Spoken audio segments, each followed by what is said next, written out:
Hola, ¿qué tal? Muy buenas noches. Mi nombre es Jaime Chincha y en el Perú del Bicentenario nada está dicho. La noticia sigue girando alrededor de las vacunas anunciadas ayer por el presidente Francisco Sagasti, que deben llegar primero un lote de 1 millón de vacunas este mes y luego el lote completo de Sinopharm, las de AstraZeneca en septiembre o quizá antes, gracias a la providencia, y las de COVAX Facility. El Congreso, a través de su presidenta, ha dicho que ellos también quieren sumar esfuerzos. Vamos a ver cómo. Vamos a conversar justamente sobre eso y más con Mirta Vázquez, la presidenta del Congreso, que ya está con nosotros. Presidenta Mirta Vázquez, ¿cómo está usted? Bienvenida. Gracias por esta entrevista. Buenas noches, Jaime. Un gusto. Me llamó la atención precisamente que usted precisamente hable de sumar esfuerzos para distribuir las vacunas. ¿Cómo así piensa desde el Congreso poder ayudar a la distribución de las vacunas? Sí, bueno, el Congreso tiene varias instancias de fiscalización que están dedicadas justamente a verificar que diversos procesos que se inician desde el Ejecutivo, por ejemplo, sean llevados de la mejor manera posible. Yo creo que en el caso de las vacunas va a ser muy importante fiscalizar el tema de la distribución, de que lleguen de manera adecuada, de que se sigan los protocolos correctos, y en ese sentido creo que el Congreso puede sumar los esfuerzos para ayudar en este proceso de implementación de la vacuna y sobre todo que lleguen a las poblaciones más vulnerables, ¿no? Claro, pero ¿cómo, poniendo un ejemplo quizá, sería esta ayuda? Sí, fíjate, Jaime, se está elaborando un protocolo desde el Ministerio de Salud que tiene que ver con cómo se van a distribuir. Por ejemplo, quiénes van a ser las poblaciones que van a ser beneficiadas porque este primer lote solamente es de 1 millón de vacunas, ¿no? Correcto. Entonces, ahí realmente se va a tener que dirigir estas vacunas a los grupos poblacionales que el MINSA determine. Y ahí nosotros tenemos que hacer fiscalización que efectivamente lleguen a estos sujetos, actores que el MINSA determina, que no haya ningún proceso ahí que pueda desviar, por ejemplo, las vacunas a grupos que no son los prioritarios, ¿no? Claro. Por ejemplo, se tiene previsto, esto se tiene que reconfirmar además desde el MINSA, que la fase 1 de la vacuna sería para trabajadores de salud, Fuerzas Armadas, Policía Nacional, Bomberos y Cruz Roja, ¿no? Esta es la primera fase.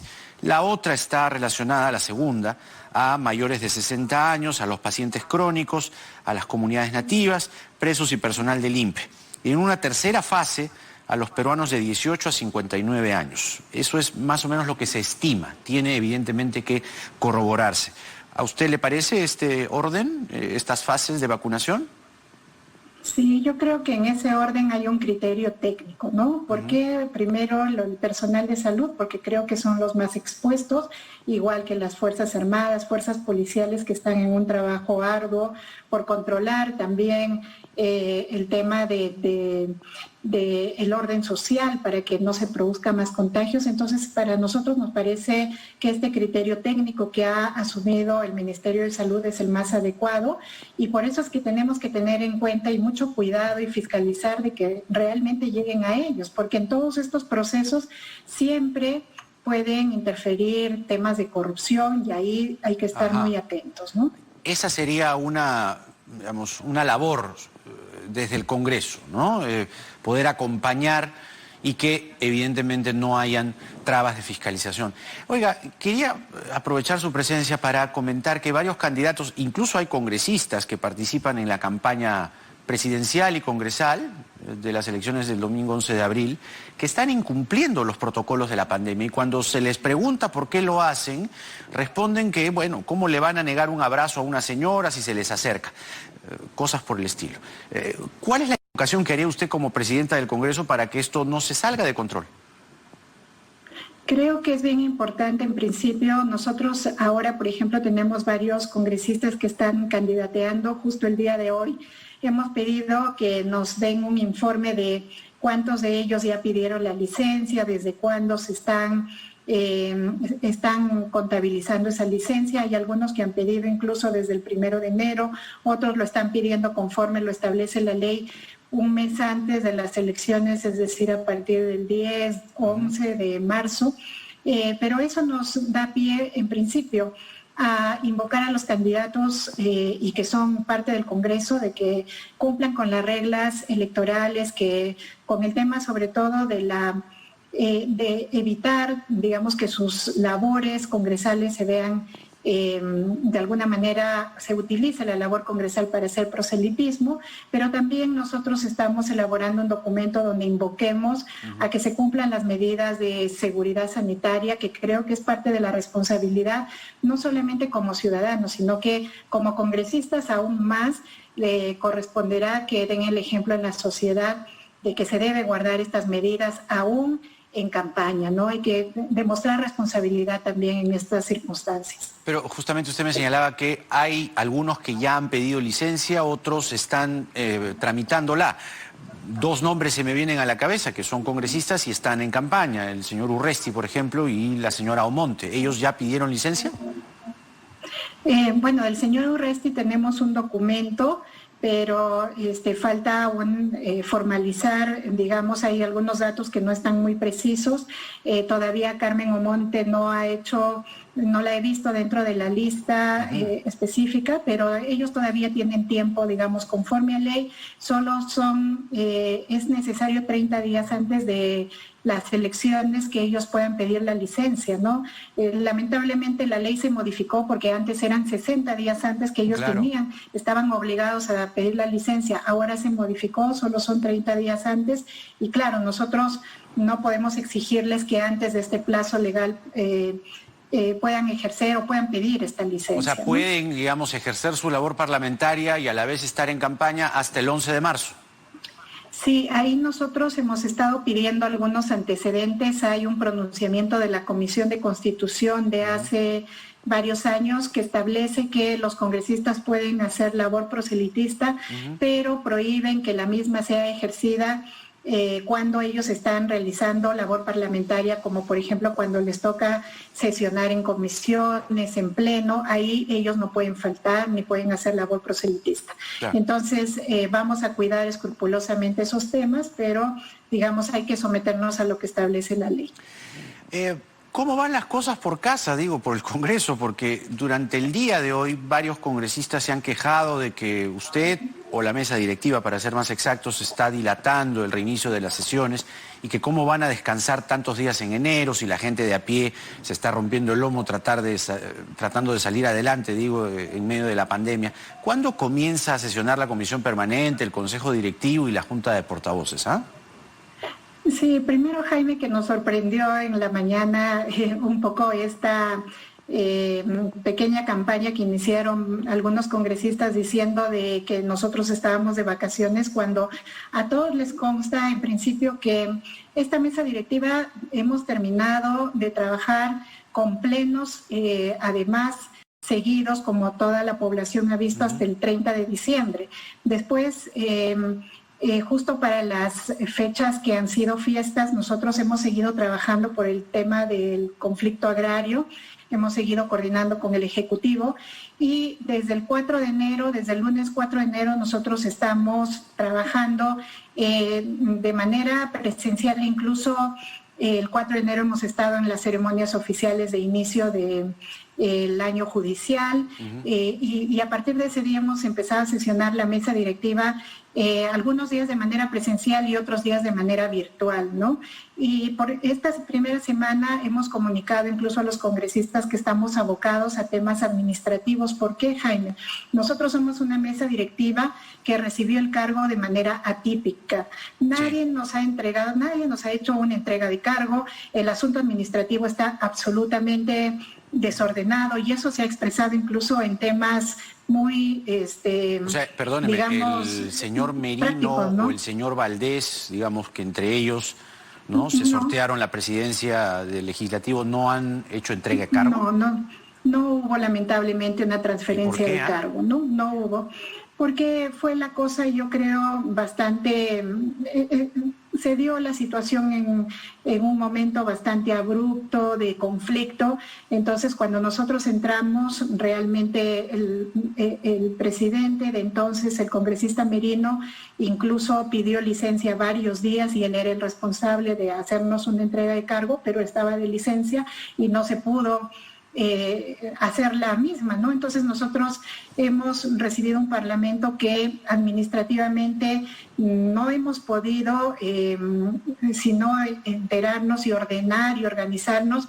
Estos días hemos tenido la primera oportunidad. Exigió, ¿no? le pidió, invocó, exhortó al señor Merino, al señor Valdés, oiga, entréguenme el cargo, ¿en qué condiciones me están dejando la presidencia del Congreso? Porque eso en todos los estamentos del Estado es rigor, es parte de sí, pues, la propia naturaleza del trabajo. Hay que entregar los cargos. ¿Cómo que no le va a entregar el cargo al señor Merino?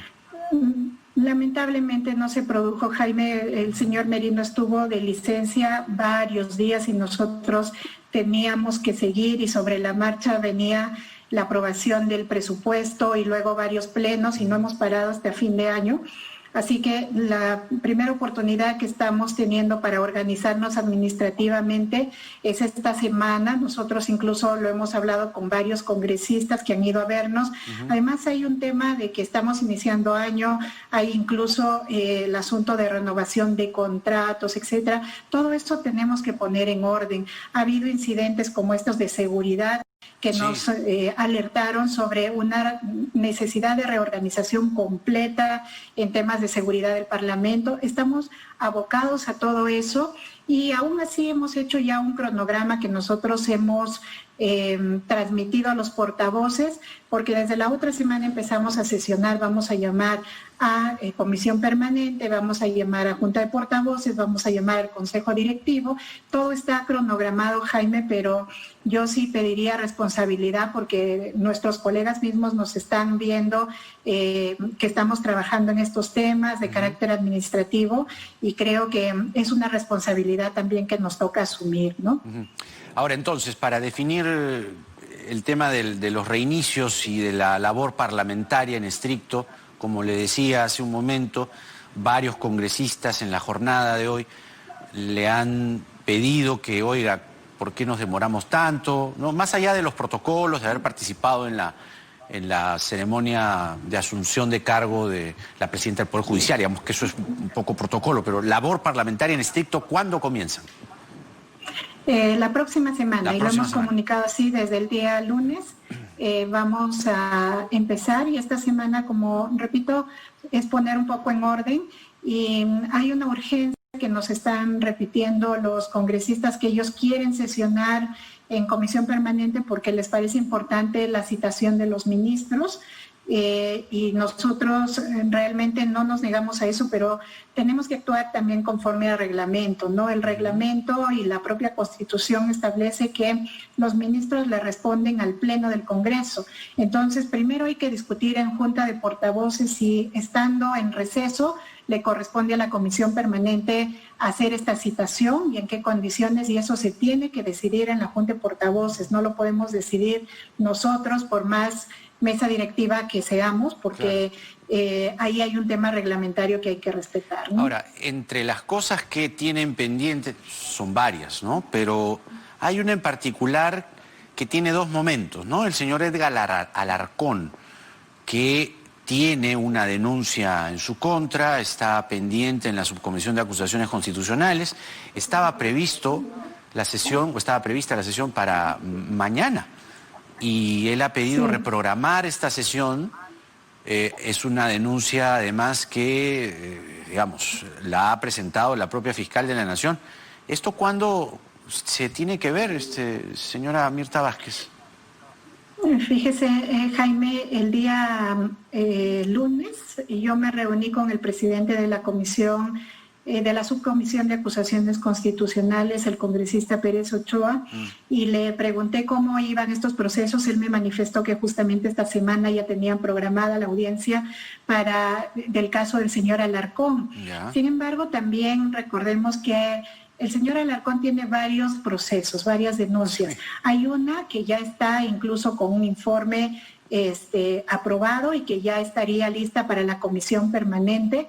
Nosotros estamos corriendo traslado justamente al presidente de la subcomisión de acusaciones constitucionales a ver si es posible que esta comisión permanente que vamos a tener el viernes de la próxima semana, pues ya podemos por lo menos avanzar con ese caso. Si el caso de mañana esperemos que no se dilate más, pero el otro que ya está avanzado quisiéramos nosotros que ya se discuta en la próxima sesión de la comisión permanente. Porque, digamos, mientras tanto el señor Alarcón sigue presidiendo la comisión de fiscalización, que no es cualquier comisión, es una de las comisiones más importantes del Congreso de la República. Eso, ¿debe continuar así? ¿Cuál es su opinión? Mire, yo he hablado muchas veces, un par de veces tanto con el partido del señor Alarcón como con el señor Alarcón mismo.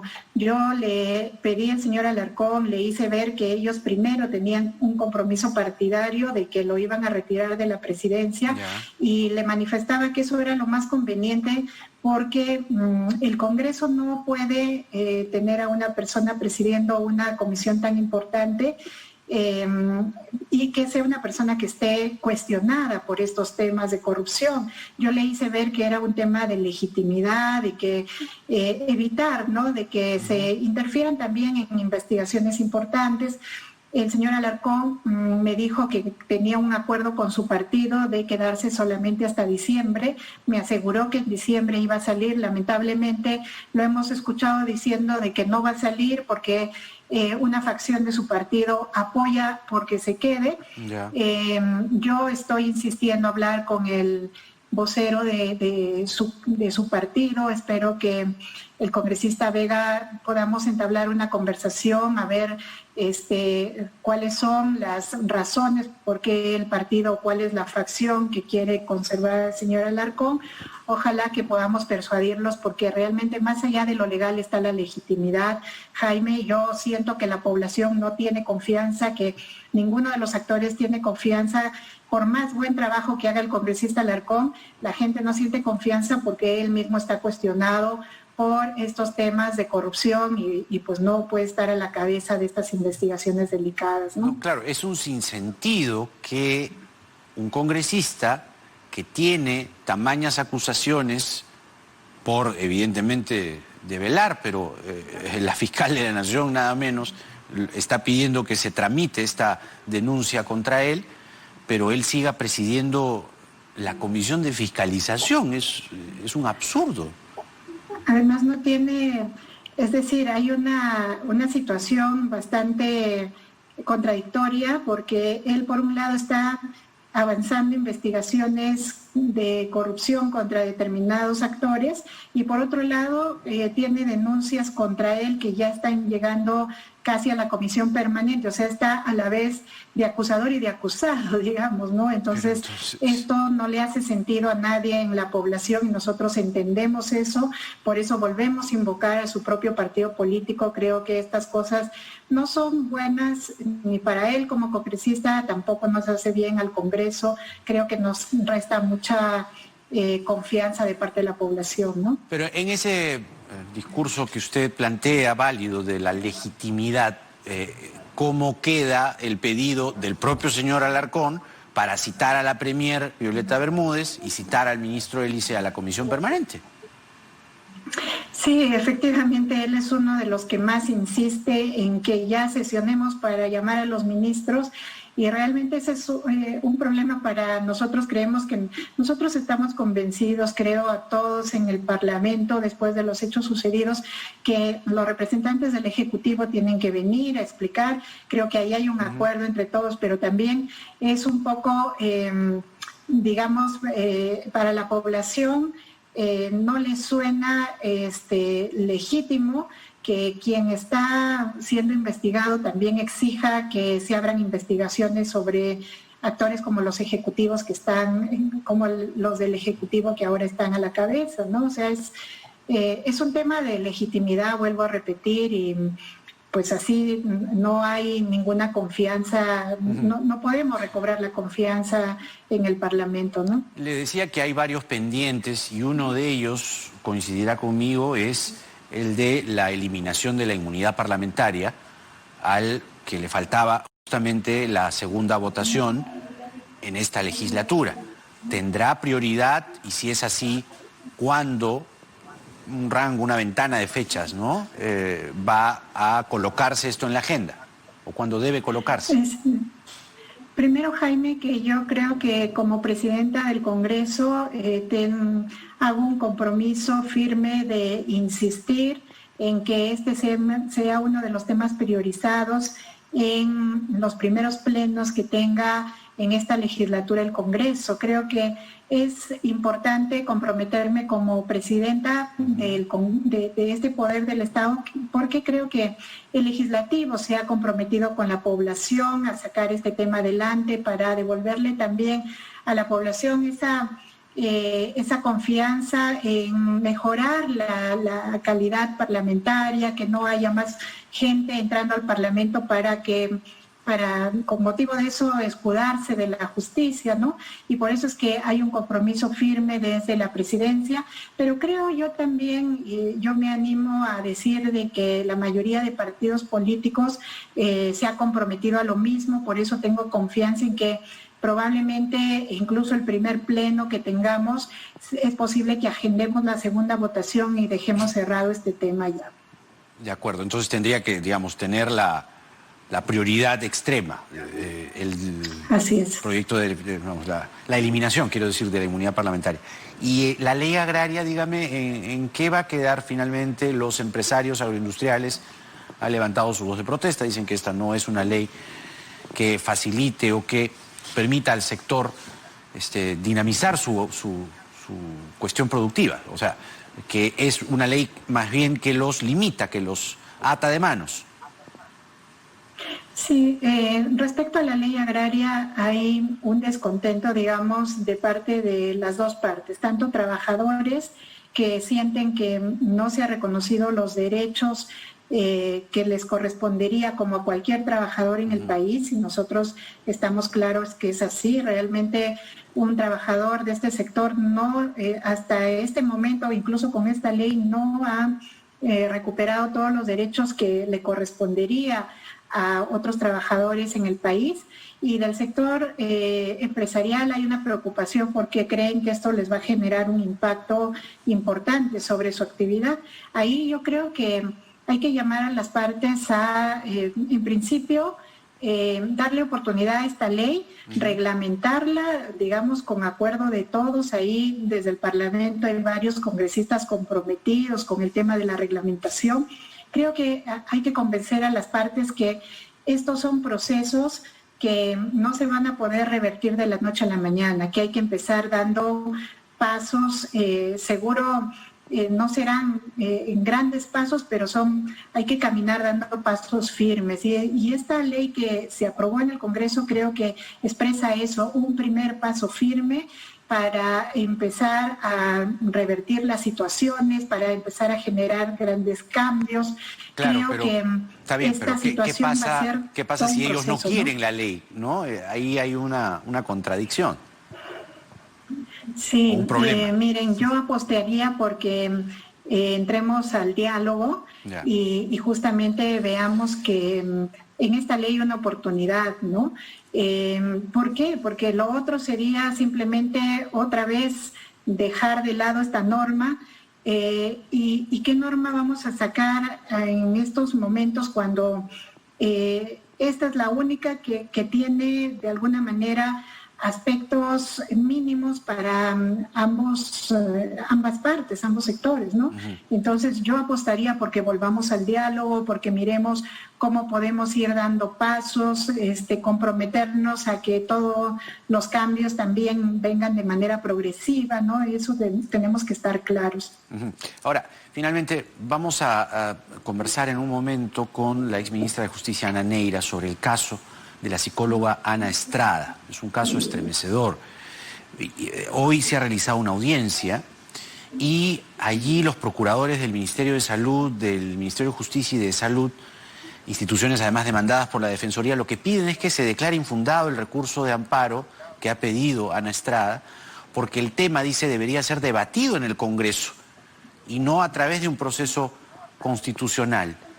O sea, les está diciendo a ustedes, básicamente, los procuradores del Estado, les está diciendo, ustedes háganse cargo del caso de Ana Estrada. Sí, Jaime, es un caso muy delicado y creo que nos plantea un problema que ha sido también motivo de discusión en muchos países. Hay países en los que se ha aprobado este derecho, digamos, a acceder a la eutanasia, pero ha sido producto de una serie de debates y discusiones largas, porque ahí hay que ponderar dos derechos fundamentales, ¿no? Por un lado el derecho a la vida y por otro lado el derecho a la dignidad. Y creo que son derechos que no es fácil ponderarlos, no es fácil, digamos, tomar partido por alguno de ellos. Las situaciones son muy complejas y ahí yo creo que el Parlamento... ¿no? Pero concretamente sobre... Sí. ¿Usted qué piensa? ¿Lo debe resolver el Poder Judicial o, como dicen los procuradores, debe ser un tema que se debate en el Congreso? Yo creo que ayudaría mucho que el Poder Judicial establezca criterios. El sistema de justicia muchas veces ha generado precedentes que ayudan también luego para diseñar las normas. Y ya que el caso está en el Poder Judicial, ayudaría mucho un pronunciamiento de valoración, de ponderación de estos derechos para que luego el Parlamento tenga... digamos, algunas luces, algunos criterios ya fundados sobre los cuales puede elaborar más adelante alguna norma, ¿no? La presidenta del Congreso, Mirta Vázquez, con nosotros, tocando varios temas. Ya nos dice que la próxima semana se reinician las labores parlamentarias y estaremos muy atentos a ello. Muchas gracias por esta entrevista. Muchas gracias, Jaime. Buenas noches. Hasta la próxima. Muy bien, eso es en cuanto a la situación del Congreso, ¿no? Que, como les decía, hoy los congresistas estaban diciendo, oiga, ya comiencen de una vez. Pero claro, hay que pensar en los grandes proyectos, ¿no? El de la inmunidad parlamentaria, por ejemplo, es un tema que tiene, pues, una prioridad suprema. Ahora, les decía que vamos a conversar con la exministra de Justicia, Ana